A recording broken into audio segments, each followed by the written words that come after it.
ওই যে বলেছি যে খালেদা জিয়া ভয়নে রাজপথ ছাড়ি নাই, এই কথায় আমি বিশ্বাসী নই, এই কথা আমি মানি না। রাজপথে আমি কেন অনেককেই বলবো, আমার নেতাদেরও বলবো যে রাজপথে তখন থাকার কথা থাকে নাই, রাজপথ ছাড়ি নাই বলে ভুল হবে, রাজপথ ছাড়ি নাই বলে ভুল হবে।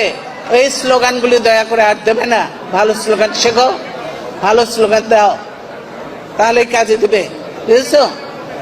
আমি তোমাদের সঙ্গে ছিলাম, এরশাদ বিরোধী আন্দোলন করেছি, এই বিএনপিকে 3 বার ক্ষমতায় এনেছি।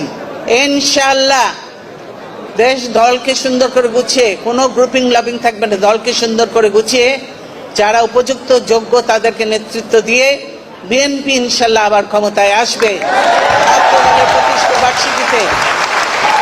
ছাত্র দলের প্রতিষ্ঠা বার্ষিকীতে এটাই তো আমাদের শপথ, এটাই তোমাদের হতে হবে শপথ।